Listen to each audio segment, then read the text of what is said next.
Podobe znanja.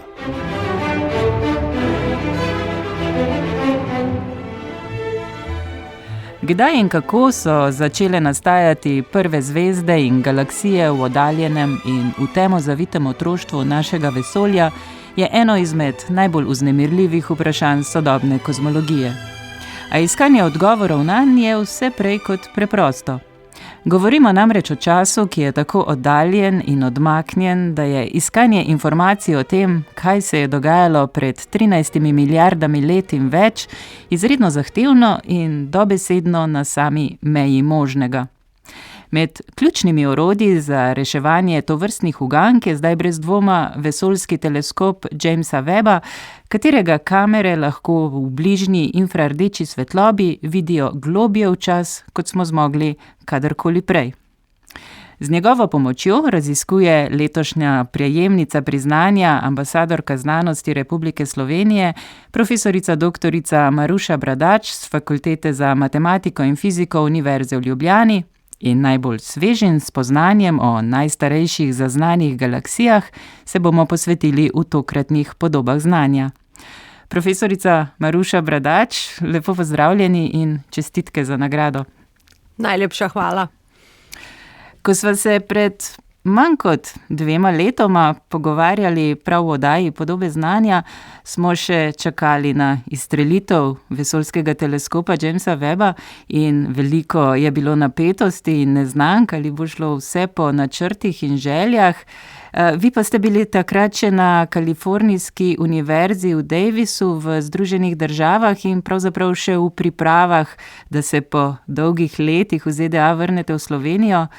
Webb zdaj deluje, kot vemo, tako rekoč idealno, vi pa ste nazaj in z ERC projektom, ki ste ga prejeli, tudi v odlični poziciji za uspešne nadaljne raziskave.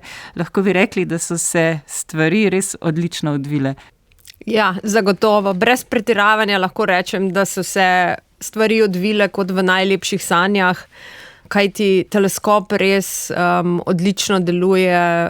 Vsa infrastruktura nam deluje tako, kot smo si zaželeli in še boljše. Podatki, ki jih dobivamo, so res osupljivi. Zraven tega mi pa tale ERC projekt in tudi Univerza v Ljubljani res nudita tisto raziskovalni dom, ki ga potrebujem in vse, kar potrebujem, da lahko res uspešno nadaljujem delo na teh projektih. Vsekakor sem prepričana, obeta marsikaj zanimivega, ukvarjate se zelo zanimivim področjem. Raziskovanju najstarejših galaksij ste se posvečali že pred teleskopom Jamesa Webba in to z velikimi uspehi. Med drugim ste uspešno odkrili najbolj oddaljeno znano galaksijo. Pa če začneva zdaj pri tistih omenjenih odličnih Webbovih podatkih, morda za občutek za nas, laike, kako se pravzaprav konkretno na galaksijah, zvezdah, ki jih skušate preučevati, pravzaprav pokaže ta razlika v zmogljivostih teleskopa? Torej, če sem malo klišejska, razlika je očitna. Tele galaksije, ki smo jih takrat zaznavali, to so... Sama se ukvarjam z zelo šibkimi galaksijami, ki jih potem lahko vidimo z posebnimi tehnikami in sedaj, ko jih lahko vidimo tudi z Webbovim teleskopom, ne samo, da dobimo jasne slike teh galaksij, ampak zraven tega lahko sklepamo še oziroma izmerimo njihovo sestavo, iz kakšnih elementov so sestavljene, kako daleč so, lahko izmerimo dosti bolj natančno, tako da imamo res dosti boljši pogled v njihovo naravo. Greva na konkretne primere. S katerimi galaksijami se torej konkretno največ ukvarjate, kje se skrivajo, kako daleč so? Torej, gre za galaksije, ki so nastale 13 milijard let pred današnjim časom, oziroma ki jih opazujemo 13 milijard let pred današnjim časom, nastale so še malenkost prej. In ena od teh galaksij je bila tista šibka galaksija, ki ste jo omenili, takrat sicer ni bila najbolj oddaljena, je pa bila najbolj oddaljena normalna galaksija, kajti seveda, ko ti opazuješ, najprej opazuješ tiste najbolj svetle galaksije, ki oddajajo največ svetlobe. To je podobno, kot če pogledaš v množici, najprej opaziš najvišje ljudi, šele potem tiste manjše povprečne. In sama se pač ukvarjam z raziskavo povprečnih galaksij, kajti te nam dajo res potem informacije o tem, kakšna je celotna populacija teh galaksij v zgodnjem vesolju. In prav to galaksijo smo pred kratkim znova opazovali z James Webbom, odkrili, da je seveda res toliko oddaljena, v bistvu še malenkost več, kot smo izmerili takrat. Koliko je to? Tukaj gre zdaj za manjše razlike, torej tole oddaljenost mi seveda merimo z drugačnimi enotami, ampak nekako vidimo jo takrat, ko je bilo, vidimo jo v bistvu 13,4 milijarde let nazaj, pred današnjim časom. No. Takrat jo opazujemo. Tako da resnično gre za raziskave, o katerih smo v bistvu še pred parimi leti lahko samo sanjali. To je zdaj tista omenjena galaksija z oznako. Galaksije imajo običajno zelo nehvaležne oznake za laike, torej ta MACS 1149 JD11? Ne, tista galaksija je bila MAX 1423. Astronomi nimamo nimamo najboljše domišljije in poimenujemo stvari po koordinatah, kjer odkrijemo v vesolju, kjer odkrijemo te objekte, tako da so v bistvu skoraj vse naše galaksije kar številke, čeprav nekaterim potem damo mogoče malo bolj označujoče ime, kot na primer zeleni grah, ker pač izgledajo bolj zeleno in majhno in okroglo.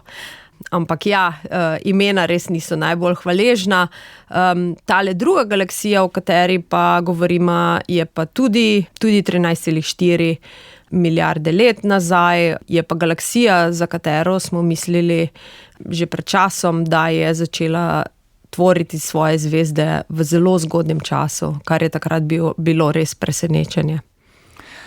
Menda, morda samo komentar glede poimenovanja, ne? Pravijo, da je galaksij pravzaprav preveč in da je nimamo na razpolago dovolj besed, da bi vse poimenovali kako drugače kot s temi morda malo birokratskimi koordinatnimi oznakami, pa verjetno jih je tako tudi lažje najti. Zdaj, obe omenjeni galaksiji sta torej nastali tako rekoč nekaj 100 milijonov let po velikem poku. Mislim, nam lahko predstavite pravzaprav širšo sliko tega, kaj pomeni, da opazujete galaksije, za katere veste, da so oddaljene torej 13,4 milijarde let in da so, kot ste omenili, torej prvi normalne galaksije. Kaj to pravzaprav pove nam o tem, kako pravzaprav nastajajo galaksije? Torej, tukaj ne gre za oddaljenost, mi govorimo o času, v katerem galaksijo opazujemo, ampak ker svetloba potrebuje do nas določen čas, torej svetloba sicer potuje zelo hitro, ne potuje pa z neskončno hitrostjo. Torej, tudi če se obrnete k nekomu, ki sedi zraven vas za mizo, te osebe ne boste videli takšno, kot je prav v tem trenutku, ampak jo vidite takšno, kot je bila kakšno nanosekundo nazaj.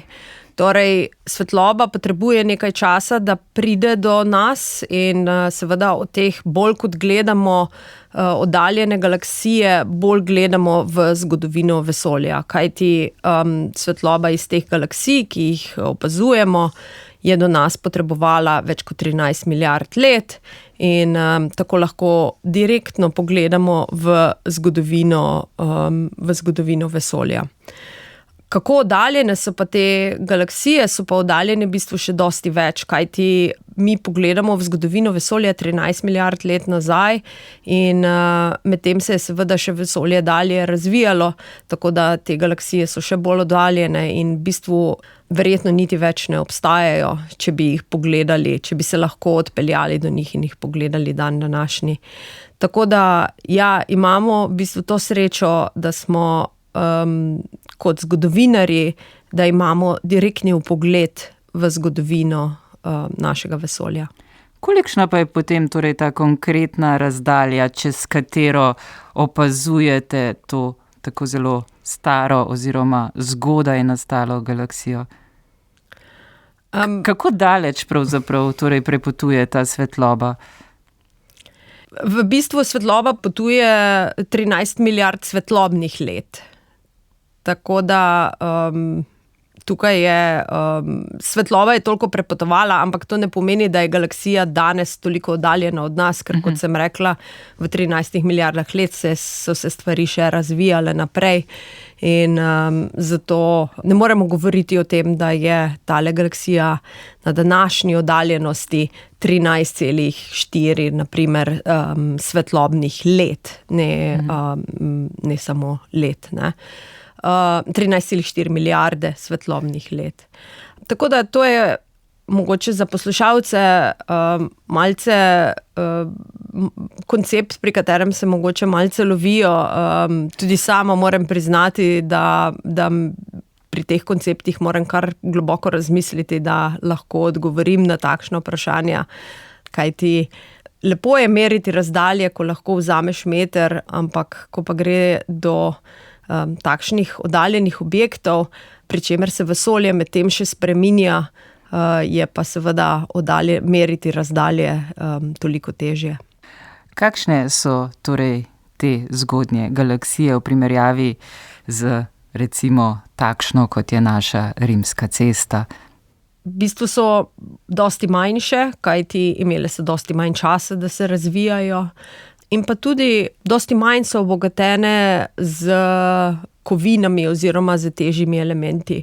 Na začetku vesolja imamo na razpolago samo vodik in helij večinoma, še nekaj malega litija in tako te prve galaksije nastajajo v bistvu iz takšne mešanice, zelo malo je kisika, ogljika, medtem ko pa dan današnji pa imamo galaksije, ki so obogatene z elementi, dosti težjimi elementi, z železom, uranom in podobnim, ki so nastajali v času evolucije zvezd. Torej, mora preteči kar nekaj časa, da zvezde producirajo te materiale in zato je v bistvu kemična sestava teh galaksij v zgodnjem vesolju zelo drugačna, kot jo poznamo danes. Kot ste že omenili, profesorica doktorica Maruša Bradač, VEP lahko določi tudi prisotnost kemijskih elementov tudi v tako oddaljenih galaksijah. Zdaj nimajo toliko težkih elementov, pa vendar so kakšna presenečenja glede tega? Človek bi pričakoval, da je glede na starost morda vse bolj ali manj iz vodika in helija, je res? Torej, večinoma je seveda vodik in helij, ampak imamo pa tudi ostale elemente, imamo določeno količino ogljika, kisika, ki ste ga že prej omenili.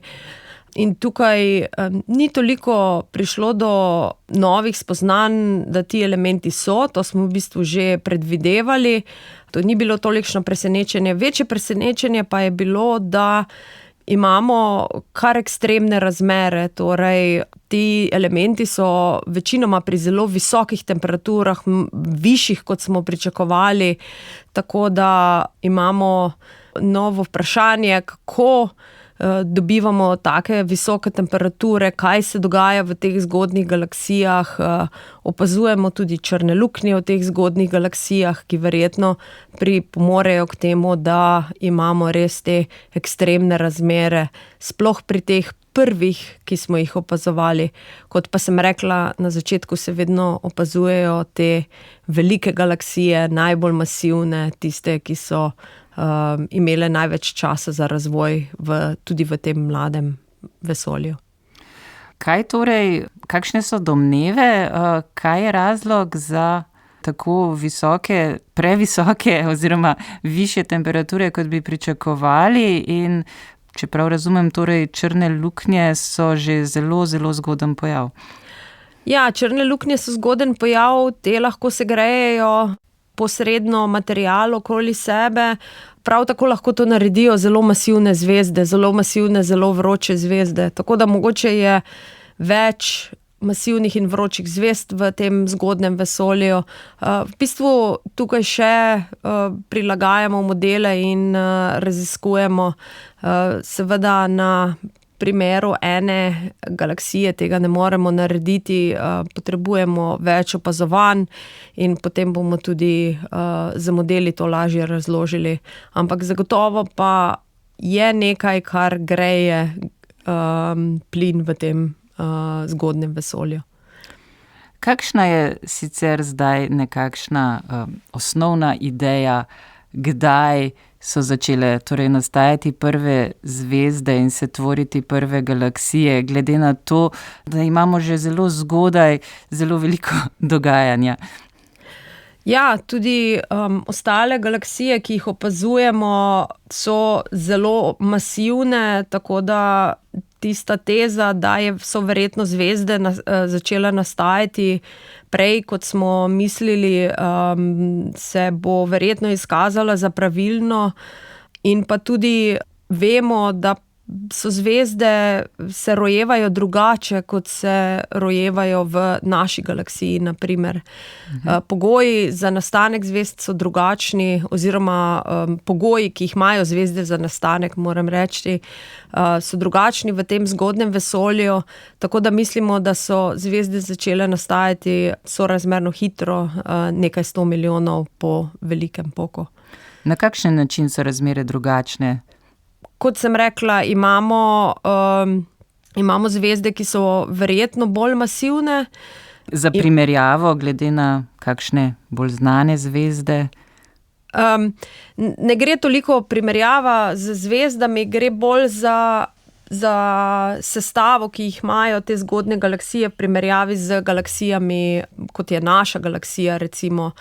Kakšna kemija je tudi tam v teh zgodnih galaksijah, nam bo povedalo, koliko masivnih zvezd bo nastalo. Torej, če imamo manj kovin, lahko mogoče tvorimo bolj masivne zvezde, predno le te razpadejo. In zaradi tega so verjetno v tem zgodnem vesolju je bilo mogoče narediti bolj masivno zvezdo, medtem ko pa recimo v naši galaksiji je zgornja meja tam nekje 100 sončevih mas za najbolj masivno zvezdo, ki jih imamo. Tako da dosti je še nerazjasnenega. Imamo prva opazovanja, vidimo masivne galaksije, vidimo tudi, da določene galaksije niso, kot smo najprej mislili, niso začele tvoriti zvezde tako zgodaj, kot so opazovanja s Hubbleom to nakazala. Tako da pojavljajo se nova vprašanja, kar je seveda izjemno zanimivo. Odgovorov seveda pa še nimamo, tako da bo še potrebno počakati na še več opazovanj, ko bomo res lahko nasplošno govorili o tem, kako zvezde nastajajo v tem zgodnem vesolju. Kar presenetljive so bile tudi novice o najstarejši zaznani zvezdi, ki jo je videl Webb. Poimenovali so jo Earendel po liku in zvezdi iz znane Tolkienove sage, ki naj bi nastala nekje 900 tisoč milijonov let po velikem poku. Kako pravzaprav, ne? Če je zelo težko zaznati že tako oddaljene galaksije, je sploh mogoče, da se vidi posamično zvezdo? Ja, tukaj smo pa imeli res srečo, kajti tale zvezda je se nahaja v bistvu za eno veliko jato galaksij, ki jo imamo v ospredju, in ta jata galaksij nam deluje kot povečevalno steklo. Torej, ojača signal iz te zvezde za faktor več tisoč in tako lahko dobimo, tako lahko v bistvu podaljšamo naš opazovalni čas za faktor milijon, kar pomeni, da imamo, če recimo z Webbom opazujemo 1 uro, je to enakovredno opazovanju milijon ur z Webbom, torej izjemno globoko polje, ki nam je pa potem omogočilo, da opazujemo to edinstveno zvezdo. In kaj vemo o njej? Vemo v bistvu, uspeli smo izmeriti njeno sestavo, tako da vemo, da je to, oziroma uspeli smo izmeriti, koliko svetlobe oddaja, kakšne barve je. Tako da vemo, da je verjetno dvojna zvezda oziroma večkratna zvezda, torej da ni samo ena zvezda, ampak je kakšen manjši zvezdni sistem. Za nadaljne odgovore pa bo Webb opazoval to zvezdo še naprej in takrat bomo lahko povedali tudi več. Skozi vsa ta opazovanja globoko v čas se seveda ne učimo novega samo o vidnem vesolju, o galaksijah in zvezdah iz običajne snovi, ampak se želite pravzaprav prebiti tudi do kakšnih novih spoznanj o tistih bolj zagonetnih vidikih našega vesolja, denimo o temni snovi. Se na tem področju že kažejo kakšna nova spoznanja ob pomoči Webba? Torej, direktno Webb še ni naredil opazovanj, ki bi nam pomagala direktno preučevati temno snov. Opazovanja, ki smo jih naredila, nam kažejo takšno sliko, kot smo jo imeli že prej. Ampak, kot sem povedala, to niso direktna opazovanja temne snovi. Upamo pa, da bomo kmalu ta opazovanja lahko tudi izvedli in takrat bomo lahko tudi s pomočjo Webba izvedeli več tudi o temni snovi. Se pravi, bodo prav načrtno planirana opazovanja, ki bodo usmerjena prav na vidike, ki znajo pravzaprav več povedati o teh vprašanjih. Držimo pesti, da ja. Torej, prednosti tega, da pravzaprav sodelujete ste sodelovali že pri načrtovanju ene izmed kamer, ki je na krovu Jamesa Webba, je tudi v tem, da lahko zdaj dobite svoj raziskovalni čas na tem dragocenem inštrumentu. Torej, te galaksije, o katerih sva se prej pogovarjali, to je bil pravzaprav tudi del tega, ko ste načrtno opazovali te vidike, ki vas zanimajo? Ja, vsekakor, to je del tega opazovalnega časa. Ta opazovalni čas smo že skoraj v celoti pridobili. Manjka samo še eno opazovanje, ki se bo zgodilo nekje januarja, in potem bomo imeli vsa opazovanja, ki so nam pripadala, narejena. In ja, vse te rezultate, ki sem jih omenila, so prišli prav iz teh opazovanj, ki so nam bila dodeljena. Kako hitro pa pravzaprav lahko obdelate bogastvo podatkov, ki jih takole dobite? Mislim, koliko nadaljnega dela še vas čaka na podlagi opazovanj? Torej, ogromno časa potrebujemo, da obdelamo takšne podatke. Seveda, ko dobimo slike, se te da obdelati relativno hitro, ampak da pa potem naredimo meritve in nadaljne obdelave, je pa to seveda ogromno časa. In to je v bistvu služba za ne samo mene, ampak celotno mojo ekipo v Ljubljani, kot tudi celotno ekipo v Kanadi, ki jo imamo. Gre za 50 ljudi, ki se ukvarjajo samo z temi podatki, ki smo jih mi dobili. In To je v bistvu naša služba, s katero se dnevno ukvarjamo. Tako da ja, grejo dosti ur gre v te analize, ampak na koncu dobimo te res presenetljive rezultate, odkrivanja, nova dognanja, nova vprašanja, ki nam res ogromno pomenijo. Zdaj, kot sem omenila že na začetku, ste se v Slovenijo vrnili po dolgih letih raziskovalnega dela v Združenih državah Amerike, pa ste morda zato v zelo dobrem položaju, da lahko primerjate pogoje za delo pri nas. Kje bi rekli, da so dobre in slabe strani dela iz Slovenije?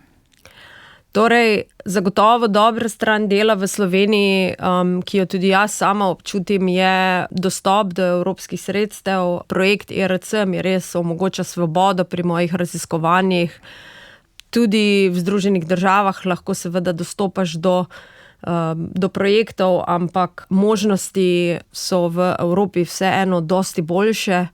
Tudi možnosti dostopov do teleskopov so boljše v Evropi, upam, da kmalu tudi v Sloveniji.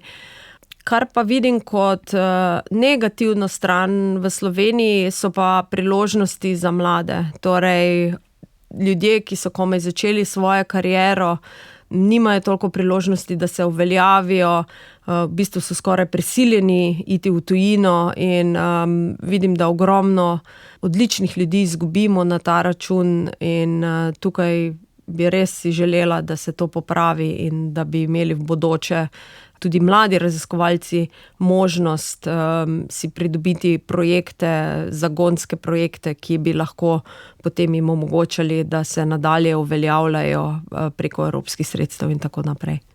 Pa ste imeli vi sami kaj težav pri sestavi svoje ekipe v okviru tega projekta? Ja, sem imela določene težave. Problem je seveda, ker Slovenija je sicer zelo lepa, ljudje radi pridejo, ampak imamo problem neusklajenosti plač, torej ljudem ne moreš ponuditi primerljive plače, niti približno, gre tukaj za več faktorjev razlike v plačah, kot jim ponudijo kje drugje. Se pravi, kljub ERC sredstvom? Kljub sredstvom, ki jih imamo, kljub evropskim sredstvom, ki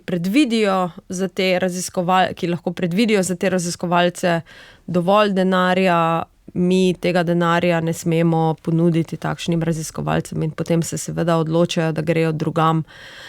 Sama sem imela to srečo, da je kar nekaj raziskovalcev prišlo, predvsem zaradi tega, ker smo imeli oziroma imamo te podatke, do katerih dostopamo samo mi in jih je pritegnilo to, ampak seveda te stvari so tudi kratki rok in bi pa kmalu kdo se rajši odločil za tujino, če ne bi bilo tega. Skratka, ekskluzivnost podatkov je prevagala preko same višine plače, nekako tako. Ja, nekako tako, ker še vedno smo po duši raziskovalci, najbolj pomembno nam je raziskovanje, napredek in ne toliko višina plače, kajti če bi nas bolj skrbelo slednje, bi verjetno bili že pri kakšnem podjetju, ki se ukvarja z drugimi stvarmi, kjer so seveda plačeni primerno višje, kot pa so v raziskovalni sferi. No, vsekakor vam želim še veliko zelo zanimivih in uspešnih raziskav v prihodnje. Se že veselimo novih spoznanj, pa najlepša hvala za tale pogovor, profesorica doktorica Maruša Bradač. Najlepša hvala.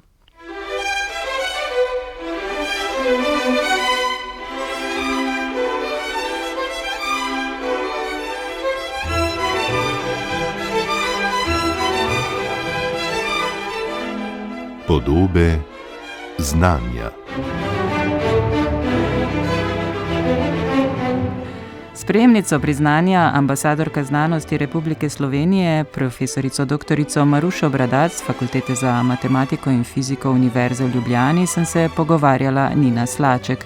Za to je skrbel Vjekoslav Mikes. Vabljeni, da oddaji Podobe znanja prisluhnete tudi na spletni strani programa Ars v arhivu 365 ali jo poiščete med podcasti.